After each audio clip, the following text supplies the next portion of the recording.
Então vamos lá, gente. 1, 2, 3, 1, 2, 3. Estamos aqui na unidade 1 ainda, falando de posse e propriedade, direitos reais, parte 13. Hoje nós vamos falar dos direitos sobre as coisas alheias, né? Então vamos lá, direitos sobre as coisas alheias, aula de hoje. Na aula passada nós falamos da questão da vizinhança, né? Falamos do resto de condomínio e hoje vamos falar sobre direitos reais, sobre coisas alheias, né? Não há dúvida de que a propriedade é direito real mais amplo que a posse, por exemplo, né? E por ser mais amplo, né? Ela pode-se dizer que eu posso, na propriedade, usar, gozar, dispor da coisa. Usar, eu posso utilizar da coisa como eu bem entender. Gozar, eu posso usufruir de todas as benesses de ter aquela coisa. E dispor, vender para quem eu bem entender.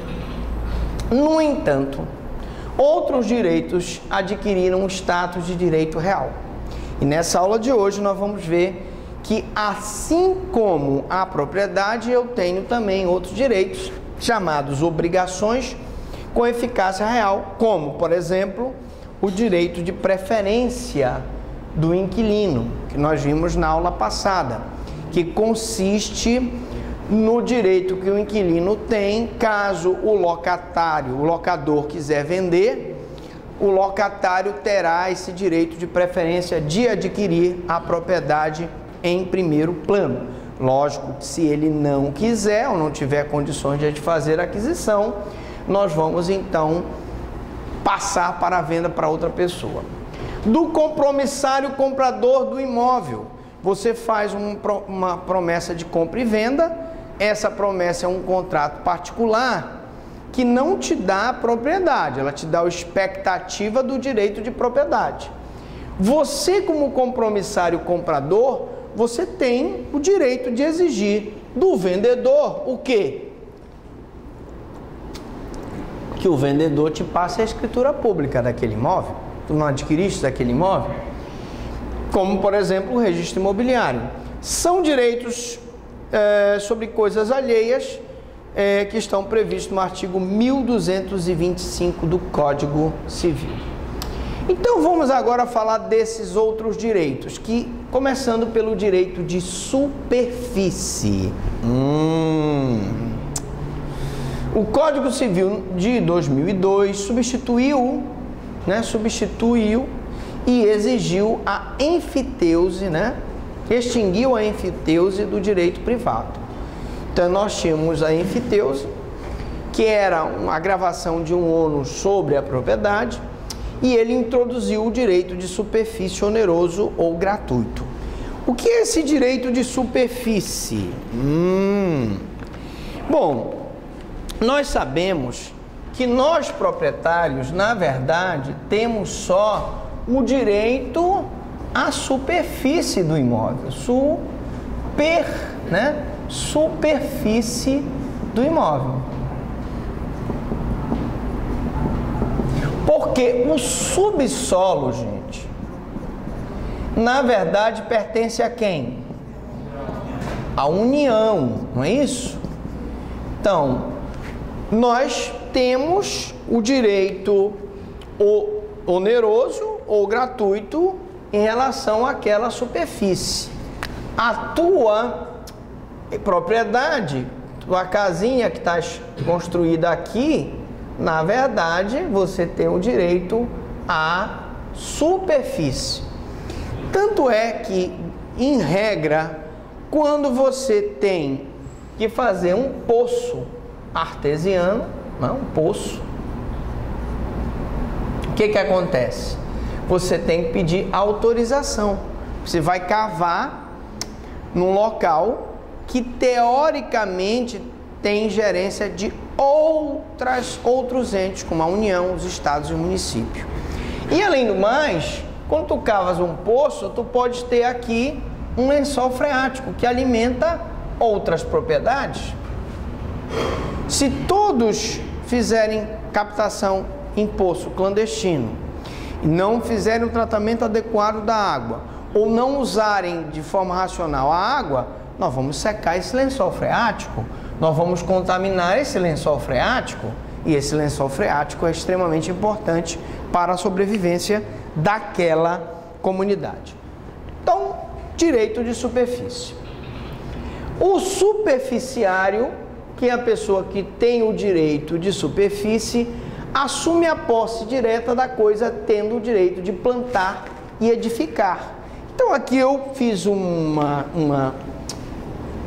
desenho de uma casinha, tá até feio, vou até melhorar essa casinha aqui, pode ser? Vamos melhorar essa casinha aqui, né? Eu não sou um bom desenhista, mas vamos fazer uma casinha melhor aqui. Então aqui temos aqui a porta, aqui a janela, duas janelinhas aqui, e aqui o telhado da casinha, pode ser o telhado aqui, ó, pronto. Além disso, eu posso plantar uma árvore aqui, não posso? Posso, porque o direito de superfície, ele me dá o direito de plantar e de edificar, não sendo este perpétuo. Professor, com todo respeito ao seu desenho, você está ganhando um grafiteiro. É, né? Muito obrigado. Bom, eu não sou bom de desenho, mas o importante é passar a mensagem. Então, haverá direito de preferência e pagamento se a concessão for onerosa. Evidentemente, tu pagaste por isso aqui, construíste a tua casa, fizeste a tua plantação, tu pode passar adiante para outra pessoa, tá? Haverá direito de preferência, significa tem a preferência aquela pessoa que tem o direito de superfície. No caso de desapropriação, essa pessoa que tem o direito de superfície será indenizada pela benfeitoria e pela plantação, tá? É de origem romana esse direito de superfície. Enfiteuse no direito público da União permanece prevista na Lei 9.760 de 46. Então, gente, a enfiteuse que saiu do direito privado continua no direito público através dessa lei aqui. A enfiteuse deriva diretamente do arrendamento por prazo longo ou perpétuo de terras públicas a particulares. Então, professor,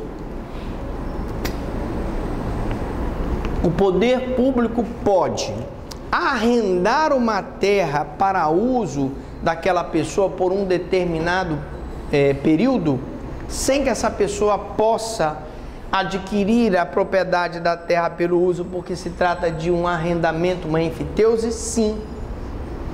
Agora, eu não posso fazer isso no direito privado, tá? Essa história de a pessoa, por exemplo, a igreja tem grandes terras e fazer a enfiteuse arrendando terras e a pessoa paga um arrendamento por prazo longo ou perpétuo de terras, não existe. Só existe hoje essa enfiteuse feita pelo direito público, né? Terras públicas, né, a particulares, mediante a obrigação por parte do adquirente, o enfiteuta, de manter em bom estado o imóvel. Então, hoje, é aquilo que nós vimos sobre a função social da propriedade. A necessidade do enfiteuta de cumprir a função social da propriedade, quer seja edificando, quer seja plantando, quer seja cuidando, né? Inclusive no bom uso do próprio subsolo, porque se ele mal utilizar aquela terra, haverá uma erosão e poderá então prejudicar a propriedade. Então, é a função dele manter em bom estado o imóvel e efetuar, só um minutinho, o pagamento de uma pensão ou foro anual, certo e invariável, em numerário ou espécie ao senhorio direto, que é o proprietário.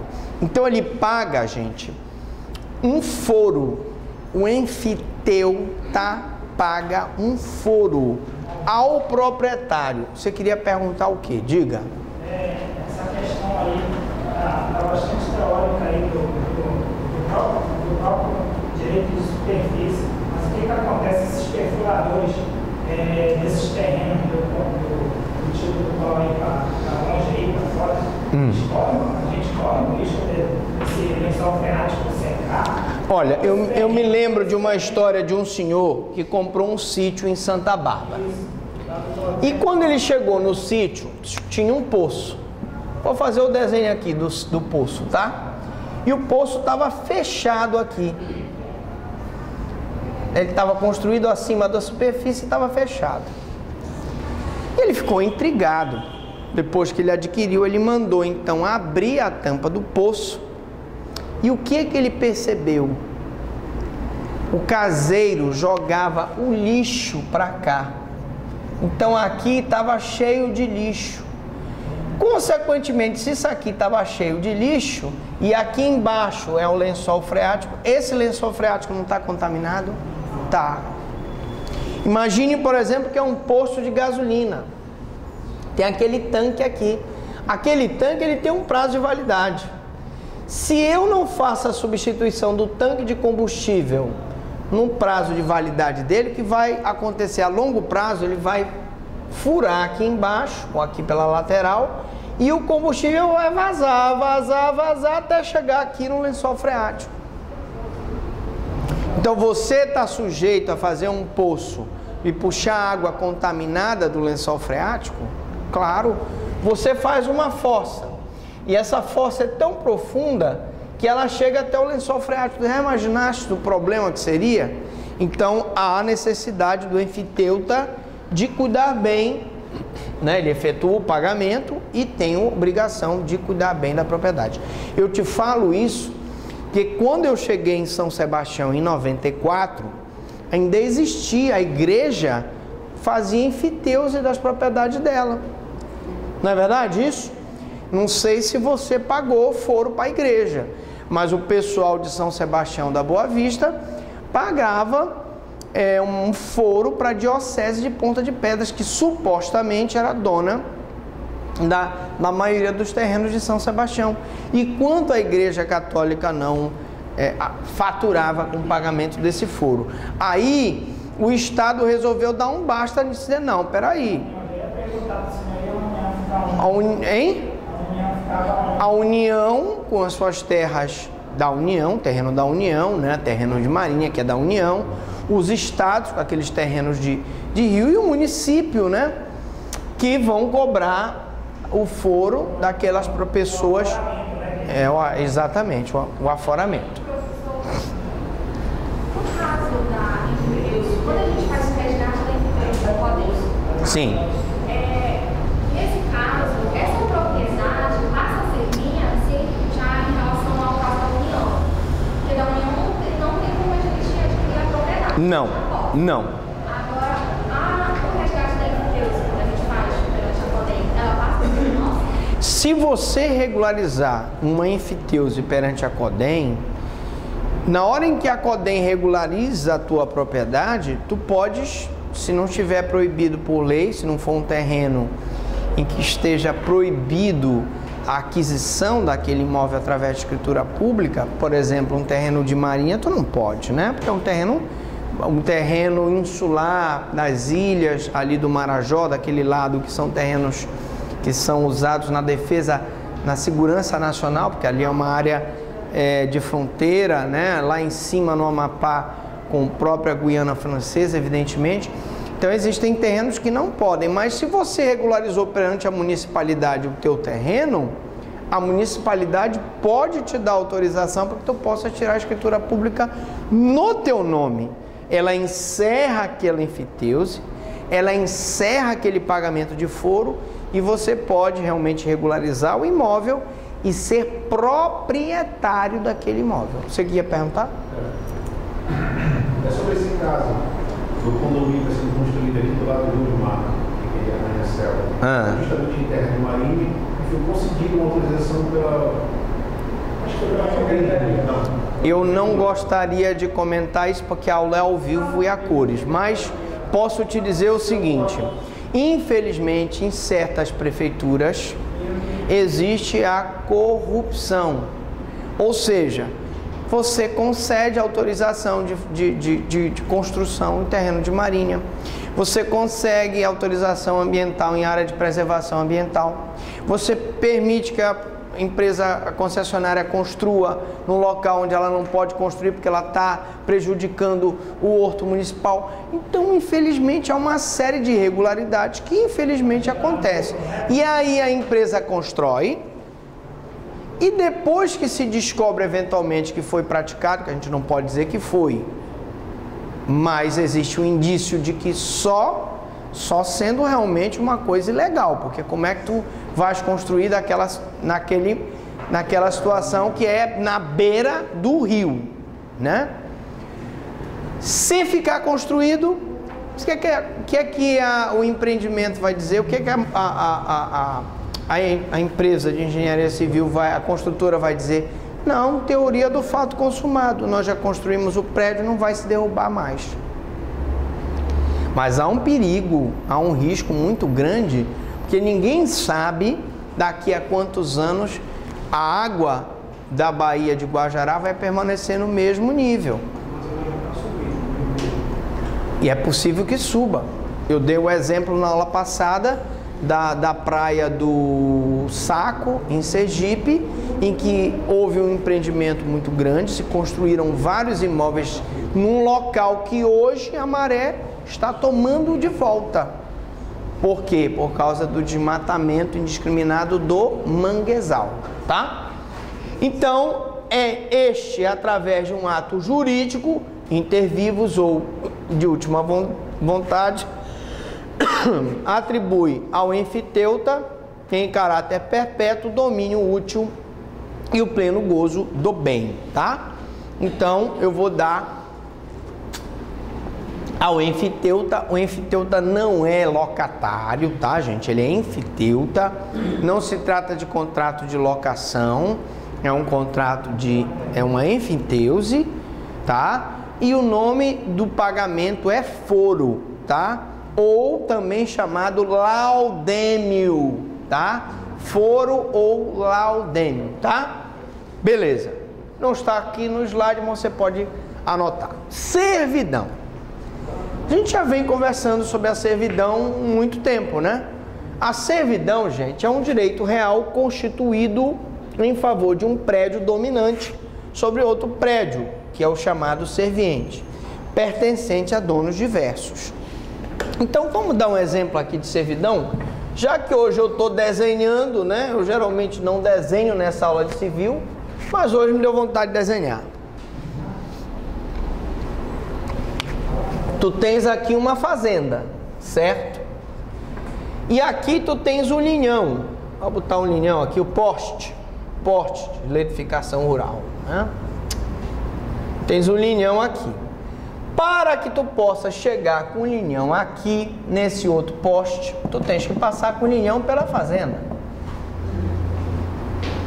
Então, tu vais fazer uma servidão em que tu vais colocar um linhão aqui, outro linhão aqui, outro linhão aqui, para que tu possas levar a eletrificação por dentro dessa fazenda. Isso nós chamamos de servidão.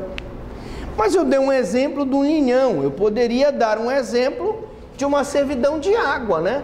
Tu tens aqui numa mesma situação uma fazenda em que tu tens uma servidão de água. Passa aqui uma água que vem do açude, que ela serve para você fazer o transporte dessa água para que seja utilizado ou na criação de gado ou na plantação para poder você molhar as plantas, né? E se você vai fazer uma tubulação passando pela fazenda, isso aqui nós chamamos de servidão. Servidão. Você tem um outro exemplo, você tem um gasoduto. Esse gasoduto vem lá da Bolívia, passa por várias propriedades, até chegar em São Paulo, vem da Bolívia. Quando ele passa ou por cima da terra ou por dentro da terra, eu tenho uma servidão. Vocês nunca repararam, mas quando vocês passam na 1º de dezembro, que é agora João Paulo II, né? Vocês veem uma servidão a céu aberto. Aquele cano que nós temos da Cozampa, ele é uma servidão. Agora, o que deveria ser feito ali, na minha opinião, pegar aquele cano, cavar e botar ele para debaixo da terra para fazer pista ali. Porque ele tira um espaço que poderia ser construído. Ali é uma servidão. O cano da Cozampa que passa, ainda pelo direito de superfície de algumas pessoas, ele é uma servidão. Não é isso? É uma servidão. Então, aqui eu dei vários exemplos de servidão. Diga lá. Se a pessoa tem direito só sobre a superfície, o cano passando por baixo... mas aí... Se ele passar muito por baixo, no subsolo propriamente dito, a pessoa não tem direito a nada. Mas se ele passar perto da superfície, porque ele não precisa passar na superfície, ele passando perto da superfície, a pessoa tem o direito de cobrar pela servidão. Por quê? Porque aquela passagem próxima ao direito de superfície dela pode gerar algum prejuízo. Tá? Então não precisa necessariamente passar na superfície, próximo da superfície, tá?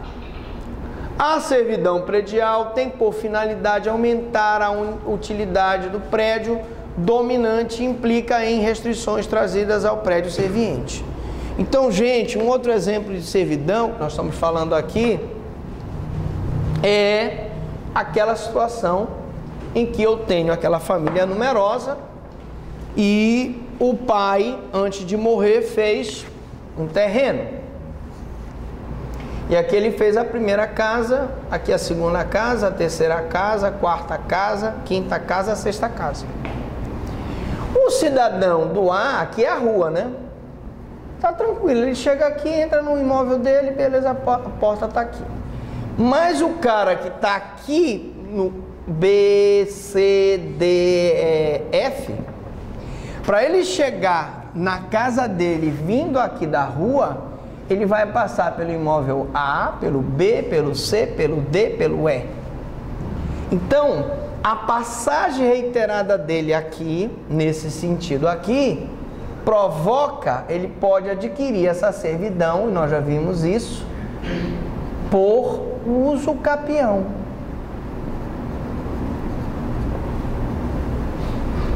E esse proprietário do A, uma vez feita a servidão do prédio dominante em relação ao prédio serviente, ele não pode fechar essa passagem aqui.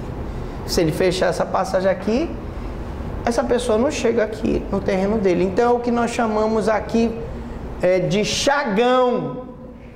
Chagão. Vocês já ouviram falar no chagão, não já?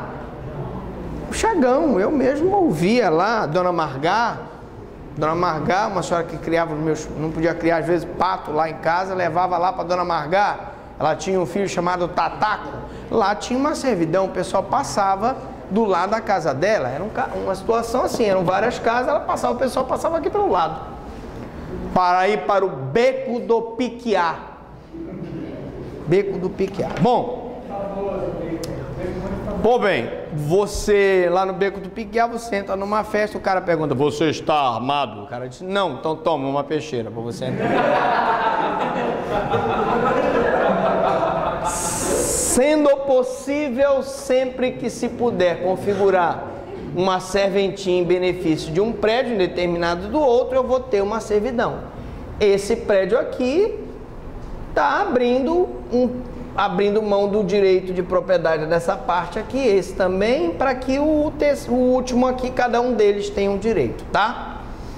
A servidão. Não havendo necessidade de contiguidade entre os prédios dominante e serviente. Aqui eu tenho um exemplo de contiguidade, mas não necessariamente eu tenho uma servidão em prédios contíguos, tá? Só para deixar bem claro. Bom, desde que estabeleçam uma vantagem no caso do arqueduto que pode passar por muitos outros e onde um só ele é contíguo. Então, um outro exemplo, gente, é o arqueduto. E, lógico que a servidão romana implicava num arqueduto. O que era o arqueduto? Nós tínhamos uma montanha nos Apeninos, que é uma cordilheira de montanhas lá na Itália, e aqui em cima eu tinha uma fonte de água. Daqui era construído uma tubulação acima, aérea. Você já deve ter ido lá na Lapa e ter visto. A água passa aqui por cima, a água, né? E ela leva aqui da montanha até as casas que ficam para cá. Aquelas casinhas que ficam para cá. Isso é uma servidão. Exemplo, servidão de passagem de iluminação, para passar o poste de iluminação, o arqueduto, tá? Ventilação e pastagem, etc. Tá? São vários exemplos de servidão que nós temos no direito. Bom, vamos então para os requisitos, né? Primeiro, relação entre dois prédios de duas pessoas que sejam sujeito ativo e passivo do direito. Então nós vimos que no caso do chagão, né? O chagão não é aquele drible que você dá, que aquele parece ser bom de bola, aquele cara ali, né? Eu sou ruim de bola, mas eu reconheço um bom jogador. Só o professor Bruno, de constitucional, você pode dizer. Né? Pô, bem. Mas o chagão não é aquele drible da vaca, não. O chagão, gente, é o que eu falei, em que os dois, um é sujeito ativo e outro é sujeito passivo do direito, né? Um vai passar pela propriedade do outro para poder chegar na sua. A outra, obrigação negativa de ônus imposto ao dono de um prédio em benefício do outro. Se ele concedeu a servidão, deixou o cara passar pelo chagão dele, ele não pode mais fechar aquela passagem. Se você concedeu o direito de que a Eletronorte passe um linhão na tua propriedade, na tua fazenda, tu não pode ir lá e derrubar o linhão da Eletronorte. Se você concedeu o direito de passar um trem na terra dos caiapós, os caiapós não podem ir lá e agora tirar o trem de lá, porque é um ônus negativo, ele não pode construir nada lá, imposto ao dono de um prédio em benefício de outro que deve suportar as limitações, certo? A existência de donos diversos do prédio dominante e do prédio serviente. Não existe servidão se tu estás fazendo uma iluminação na tua própria propriedade para levar a eletrificação para tua casa. Não existe isso. A servidão pressupõe que eu tenho dono de diversos prédios, um é que é dominante, outro que é serviente. Beleza? Alright. Natureza jurídica. Qual a natureza jurídica da servidão? É de direito real, nós estamos falando em direito real, sobre coisa alheia de caráter acessório. É um direito real sobre coisa alheia. A Vale do Rio Doce, empresa mineradora, tem direito real sobre aquela coisa alheia, que é a terra indígena onde passam os trilhos da Vale do Rio Doce. Pode ser acessório, pode ser perpétuo e indivisível ou ponível contra todos, tá? Aí eu não sei se o contrato realmente é perpétuo, acredito que seja, né? Porque tu não vai tirar aquela ponte, aquele arqueduto, aquilo fica pro resto da vida, né? Bom, classificação. Eu tenho servidões contínuas, quando são ininterruptas, como por exemplo o arqueduto, uma servidão contínua, aqui. Vocês já devem ter visto lá na Lapa, no Rio de Janeiro, aquilo ali é um arqueduto, né? É uma servidão contínua. Passagem de energia elétrica, servidão contínua também. Iluminação e ventilações, servidões contínuas. Posso ter servidões descontínuas também. Quais seriam, professor? Essa descontínua tem a necessidade de um fato atual do sujeito para serem exercidas. Por exemplo, o direito de passagem é uma servidão descontínua. O direito de passagem é descontínua por quê? Era interessante, né? Porque o seu Augusto, pai do Tataco, esposo da dona Margá, era Margarida, mas só chamava ela de Margá. Ele sempre, quando dava uma determinada hora, 22 horas, ele ia e fechava o cadeado lá, o portão da parte que dava para o Beco do Piquiá,